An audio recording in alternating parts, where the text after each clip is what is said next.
Hi ho, everybody. Harry here, representing the nation. We're back with an old friend, and the year went too quick. We're back with Michael Jenkins from Australia, and I believe it's in the Adelaide area. I'll let him reintroduce himself to the audience. He's with the owner-operator of BTP, MSP down in Australia. So, Michael Jenkins, by self-introduction, please reintroduce yourself to our audience. Where are you located? What time of day is it? And I think you have one or two interesting niches amongst all the clients you serve.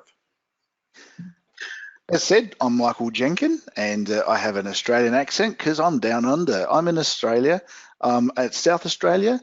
We have extremes here. Last year we got to 50 degrees Celsius. I'll let you work that out in Fahrenheit. Right through to, it's hot, it is. Yeah, we had a few roads, the tar actually melted and the rocks actually bubbled up between the tar. So it's interesting, right down to some minus values as well. So we had quite a variance of temperature. In South Australia, I'm quite a distance from the other states, but we're a very close-knit IT sort of community. I concentrate in South Australia, anything from rural to local IT, looking after the same stuff everyone else watching this does, everything from MSP gear to fixing servers and workstations and cloud, and how does this widget work and how does that fit into this thing and all the rest of it. So I do all that kind of thing. I also sort of evolved a little bit into forensics and a little bit of work with e-crimes and the police and things like that, which has kind of happened completely by accident. I've had a few cases come up and nobody really wanted to do that kind of work. I got interested in it. It triggered something in my brain that made me think a little harder than normal, and I really started to enjoy it. So I've done a lot of forensics work. I've done a lot of tracing of criminals and things like that, hand over to the police. And yes, it's very interesting doing that kind of work. So it is a bit niche, it's a bit different, but at the back end, I still got to make my money the same as all you guys.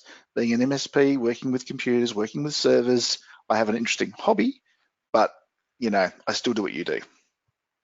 Yeah, absolutely. So what we want to do, we're approaching the holiday season in 2019.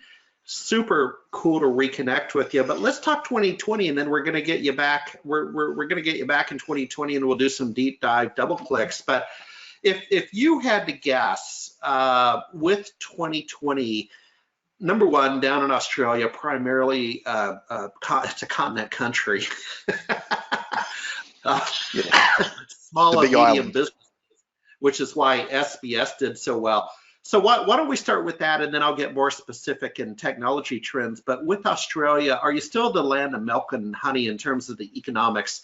You were always a very stable economy, which is great for IT spends. Look, look, we're still fairly stable. It's funny you mentioned milk and honey because we've just outsourced all of that to China.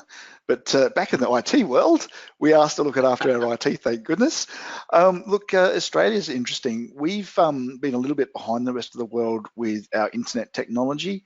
It was quite common to have a 1 megabit connection to the internet. It's quite common not to be streaming video and things like that. We just don't have access to the cloud. The Australian government decided to roll out a broadband network a few years back, and it's finally coming to fruition. We're seeing a combination of coaxial and fiber and things like that, giving us some lightning fast speeds that everyone else laughs at, 50 megabits, but that's still quick for us. And we're joining the real world. So we're starting to see a transition now where people are actually starting to think about the cloud. Now, the rest of the world, yes, you've thought about the cloud for quite some time, but we're now at that point where instead of spending $10,000 a month in Australian dollars on getting that 1 gig fiber connection, we can now afford it. So now we're starting to see the transition from physical to cloud. I think what for Australia in particular, we're going to see in the next 12 months is a lot of edge servers.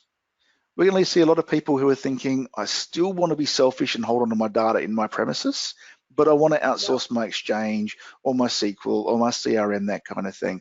And I can see a transition. Not only that, but a lot of people who've bought a lot of really high quality servers have still got SBS because the quality servers, 8-9 years, are still going.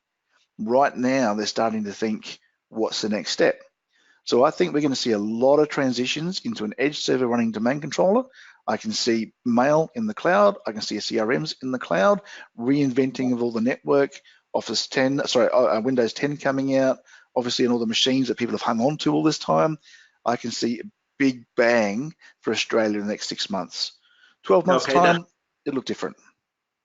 Well, that's very interesting because, there's a geopolitical conversation, and forget about what side of the aisle you're on, but government infrastructure investment drives private sector spend. So for the simple story would be our network of highways in the US, right? The government put in the interstate highways. Well, that drives a lot of private sector spend, right? I mean, Amazon trucks delivering packages. Okay, how are they going to get you? I mean, you get the point. So that is a great example of a role for government, quite frankly, to put in infrastructure. Man. That's right. I mean, we can now partake in things like surgery over the internet. We couldn't do that before, or we could, but it'd be very, very expensive. So now that we can think about those infrastructures, now we're starting to see big companies like Samsung, who traditionally made very large business PABXs, pulling out of the market because along come cloud PABXs and things like that.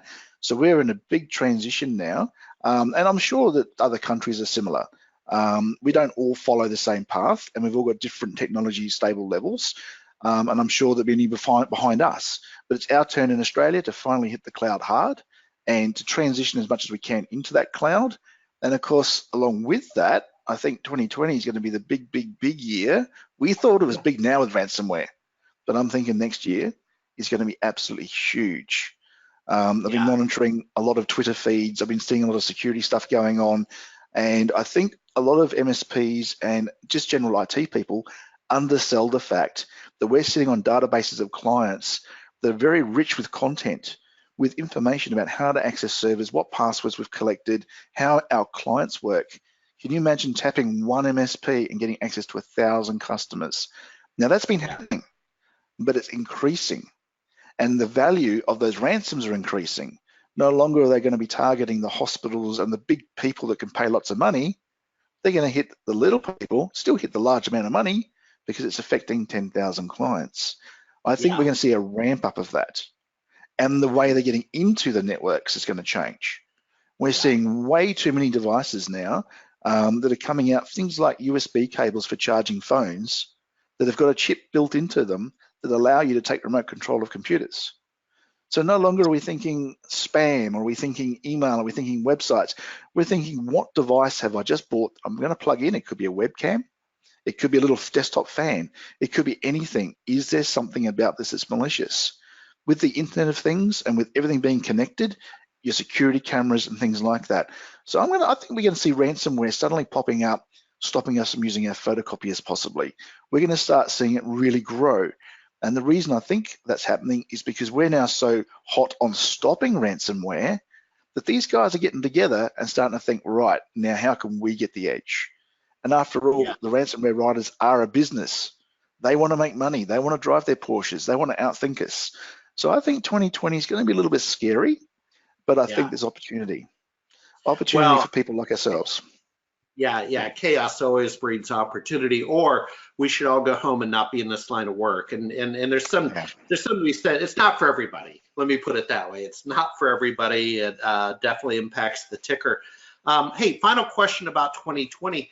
I appreciate that insight, but just had some conversations with notable people the last couple days on the end of support, a critical word, end of support, not end of life, but end of support for Win 7, I believe 08 server, is it 08 and 08 SQL. And Michael, one of the interesting things was a research study by a large IT pro community called Spiceworks came out a couple months ago talking about double-digit spending increases in IT in 2020. And I double-clicked in and talked to the author of that. And a large part of his research was based on a refresh concerning Windows 7 devices. Do you feel we're going to, I'm not suggesting we're going to see it all on January 14th, 2020, but over the year, are you forecasting the same? You'll see customers just say to heck with the old and in with the new. Right, there's two ways to look at this. First of all, talking to a lot of my customers, they absolutely do not care about it. All right. The reason they don't care is because they've not needed to ever call Microsoft for support. Their systems have always just worked and everything's compatible. Now, that's the way they're thinking. We need to educate them a little bit because we're starting to see software applications we can't install unless they have Windows 10. We're starting to talk about security prospects of the future can't be supported by Windows 7. So there's things here where that's going to force them to go forward. Now, what is changing the conversation is they've invested heavily in, let's say, that very high-end business corporate grade computer that's expired its warranty. It's now moving from 3 to 4 years. There was a big refresh 3 to 4 years ago. We're now at that next refresh cycle. Can you buy Windows 7? No, you can't. So now you're at the point where you're going to force into Windows 10. So now we're going to see, oops, my scanner's not compatible. Let's buy a new scanner.